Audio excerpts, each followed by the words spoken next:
പ്രിയപ്പെട്ട എല്ലാ രാഷ്ട്രീയക്കാരോടും എനിക്ക് ചോദിക്കാനുള്ള ഒരൊറ്റ ചോദ്യമാണ്. ഈ ഇലക്ഷൻ എടുക്കുന്ന സമയത്ത് ഈ 57 ലക്ഷം രൂപ ഇതുപോലെ 2 ദിവസം ഒന്ന് മഴ പെയ്തപ്പോൾ ഒലിച്ചു പോകാൻ വേണ്ടിയിട്ട് ഇങ്ങനത്തെ പ്രോജക്റ്റുകൾ കൊണ്ടുവരേണ്ട ആവശ്യമുണ്ടോ? ഇതുകൊണ്ട് ആർക്കെങ്കിലും ഗുണമുണ്ടോ? ഗുണമുണ്ട്, രാഷ്ട്രീയക്കാർക്ക് ഗുണമുണ്ട്, കൈയിട്ട് വരണ ഉദ്യോഗസ്ഥന്മാർക്ക് ഗുണമുണ്ട്, കൈക്കൂലി വാങ്ങിക്കുന്ന ആൾക്കാർക്ക് ഗുണമുണ്ട്. പ്രിയപ്പെട്ടവരെ, ഇത് വിളപ്പിശാല മാർക്കറ്റിൻ്റെ തൊട്ട് ബാക്കിലൊരു കുളമുണ്ട്. ഇതൊരു പഴയ കുളമാണ്, ഇരട്ടക്കുളം എന്നാണ് ഇതിൻ്റെ പേര്. എന്താ പറയുക, പ്രായമുള്ള ആൾക്കാർക്ക് നടക്കാനും ഇരിക്കാനും ഒക്കെ വേണ്ടിയിട്ട് ചെയ്ത ഒരു പാർക്കാണ്. സംഭവം എന്ന് വെച്ച് കഴിഞ്ഞാൽ എനിക്കിപ്പോഴാണ് ഇതിൻ്റെ കാര്യം മനസ്സിലായത്. സത്യം പറഞ്ഞാൽ ഇവർക്ക് പാർക്കിൻ്റെ പേരിൽ ഇങ്ങനെ ചെയ്തിട്ട് ഇവിടുന്ന് നമ്മൾ തൈക്കാട് വരെ പോകണ്ടേ, ആ വൈദ്യുത ശ്മശാനം തൈക്കാടേ ഉള്ളൂ, അതുവരെ പോവാതെ ഇവിടെ തന്നെ കുഴിച്ചു മൂടാനുള്ള പരിപാടിയായിരുന്നു ഇവിടുത്തെ വയസ്സായ ആൾക്കാരെയൊക്കെ. ഇവിടുത്തെ കുറേ രാഷ്ട്രീയക്കാരന്മാരുണ്ട്, അതിപ്പോൾ കോൺഗ്രസ് ആയാലും കമ്മ്യൂണിസ്റ്റ് ആയാലും BJP ആയാലും.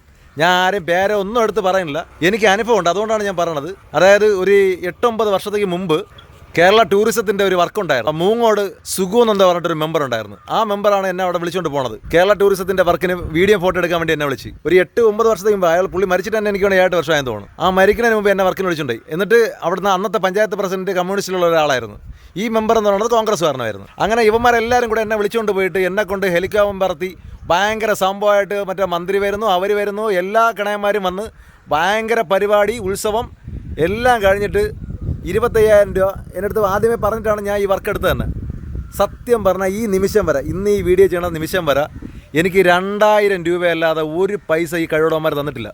തരാത്തതിൻ്റെ കാര്യം എന്ന് വെച്ച് കഴിഞ്ഞാൽ വേറെ ഒന്നുമല്ല, കുറേ നാൾ കഴിഞ്ഞ് ഒരു 4-5 വർഷം കഴിഞ്ഞതിന് ശേഷം ഞാൻ എന്നും ചോദിക്കും കേട്ടോ, എന്നും ചോദിച്ച് ഈ പഞ്ചായത്ത് പ്രസിഡൻ്റൊക്കെ ചോദിച്ച് മടുത്ത് അവസാനം പാർട്ടിക്കാരുടെ അടുത്തൊക്കെ ഞാൻ ചോദിച്ചു. അപ്പോൾ പറയട്ടെ തരും എന്ന് പറഞ്ഞു. അവസാനം ഇങ്ങനെ തരാനാണെന്ന് എനിക്ക് ആരോടായിരുന്നു. ഞാൻ വിചാരിച്ച് പൈസ തരുമെന്നുള്ളതാണ് ഇവർ പറയുന്നത്, പക്ഷേ ഇവർ തരും എന്ന് പറഞ്ഞാൽ വേറെ തരലായിരുന്നു. അങ്ങനെ അവസാനം ഞാൻ നേരെ പഞ്ചായത്തിൽ പോയി കുറേ നേരം ഇരുന്ന് അവിടുത്തെ മറ്റേ ഉദ്യോഗസ്ഥന്മാരുടെ അടുത്ത് ഇടപെട്ടപ്പോഴാണ് പറഞ്ഞത് ഈ പൈസയൊക്കെ ആ മാസത്തെ തന്നെ എൻ്റെ പേരും പറഞ്ഞ് വാങ്ങിച്ചുകൊണ്ട് പോയെന്ന്. അതായത് ഞാൻ പോലും അറിയാതെ ഫോട്ടോയും വീഡിയോ എടുത്തതിൻ്റെ പൈസ വാങ്ങിച്ചുകൊണ്ട് പോയ ടീമുകളാണ് അന്നത്തെ പഞ്ചായത്ത് പ്രസിഡന്റിൻ്റെ നേതൃത്വത്തിലുള്ള. കാരണം എന്നെ ഇവരൊക്കെയാണല്ലോ വിളിച്ചത്, അതുകൊണ്ടാണ് ഞാൻ ഇവരെ പേര് പറയണത്.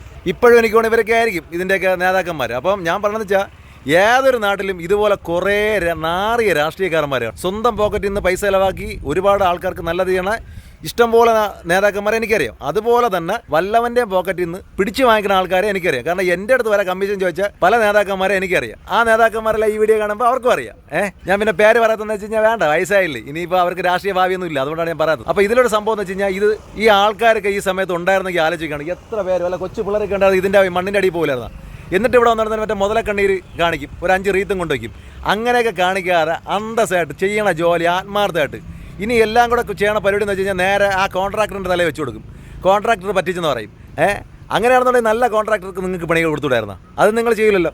നിങ്ങൾക്ക് കമ്മീഷൻ കിട്ടാനുള്ള മാക്സിമം. ഇത് 57 ലക്ഷം രൂപ ചിലവാക്കിയിട്ട് ചെയ്ത സാമാനമാണ് ഈ കാണുന്നത്. ഇത്രയും 57 ലക്ഷം രൂപ.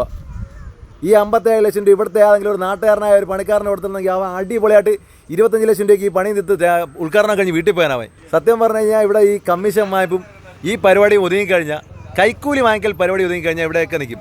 അപ്പോൾ ചോദിക്കും ഉദ്യോഗസ്ഥന്മാർക്ക് ഇതിൽ പങ്കിടില്ലേ എന്ന്. എന്നും എന്നൊക്കെ പറഞ്ഞിട്ട് കുറേ എണ്ണത്തിന് ഇവിടെ നിർത്തിയിട്ടുണ്ട്. കുറേ ഉദ്യോഗസ്ഥന്മാർ ഈ പഞ്ചായത്തിൽ വെറുതെ അവന്മാരെ പൈസ വാങ്ങിച്ച് തിന്നുകൊണ്ട് ജീവിക്കുന്ന ആൾക്കാരുണ്ട്. എന്തിനാണെന്ന് നിങ്ങളൊക്കെ നിങ്ങളെ കടമകൾ ചെയ്യും. കാരണം ഇതിൻ്റെ ബേസ്മെൻറ്റൊക്കെ നിങ്ങൾ വന്ന് കാണും. ഇത് ബേസ്മെൻ്റ് ഒന്നുമില്ല, അതൊക്കെ വെറുതെ കുറേ മണ്ണിൻ്റെ പുറത്ത് കുറേ ഇൻ്റർലോക്കിംഗ് വെച്ച് കെട്ടി ഒരു 4-5 കുറേ പൈപ്പും കൊണ്ടുവച്ചിട്ട് ഇതാണ് 57 ലക്ഷം രൂപ വരെ വികസന പരിപാടി. ചിലപ്പോൾ നിങ്ങൾ നല്ല ലക്ഷ്യത്തിലേക്ക് ആയിരിക്കും ചെയ്തത്. ഇങ്ങനെയൊക്കെയാണ് നല്ല ലക്ഷ്യത്തിലെന്ന് പറയണത്. ഇത് ആർക്ക് വേണ്ടിയാണ് ചെയ്യണത്? ഇവിടുത്തെ ആൾക്കാരെ കൊല്ലിക്കാനാണ്. ഇവിടുത്തെ ആൾക്കാർക്കൊക്കെ എനിക്ക് തോന്നുന്നു അത്യാവശ്യം വീടുകളിലൊക്കെ സ്ഥലമുണ്ട്. അവർക്ക് ആ വീട്ടുകാർ അവിടെ തന്നെ അവരെ കാര്യങ്ങളൊക്കെ നടത്തിക്കോളും. നിങ്ങൾ ഈ വയസ്സായവരെന്ന് പറഞ്ഞിട്ട് ഈ ഒരുമാതിരി പറ്റിക്കൽ പരിപാടി ചെയ്യരുത്. അതാരായാലും എല്ലാ രാഷ്ട്രീയക്കാരെയാണ് ഞാൻ പറഞ്ഞത്. ഇതിപ്പം A or B അങ്ങനെയൊന്നുമില്ല, എല്ലാവരും കണക്ക് തന്നെ. ചക്കരക്കടത്തിൽ കൈയിട്ട് കഴിഞ്ഞാൽ എല്ലാവരും കൈയിട്ട് വരും, പക്ഷേ വരാത്തവരുണ്ട്. അപ്പോൾ ഇനിയിപ്പോൾ തെരഞ്ഞെടുപ്പൊക്കെ വരാൻ പോവാണ്. ഇനിയും ഇതുപോലെ നാടിന് ഉപകാരപ്രദമായിട്ട് നല്ല കാര്യം ചെയ്യണ മെമ്പർമാരെ നിങ്ങൾ വളർത്തുക, മാക്സിമം അവരെ സപ്പോർട്ട് ചെയ്യുക, അവർക്ക് വേണ്ടിയിട്ട് വോട്ട് കൊടുക്കുക. അവരൊക്കെ മാക്സിമം എത്രത്തോളം നിങ്ങളെ കൊണ്ട് പറ്റുമോ അത്രത്തോളം അവരെ സഹകരിക്കുക. പുതിയ കോൺട്രാക്ടർമാർ വന്ന് അവർക്ക് വേണ്ടിയിട്ടുള്ള എന്താ പറയുക, പുതിയ കോൺട്രാക്ടർമാരെ കൊണ്ടുവരിക.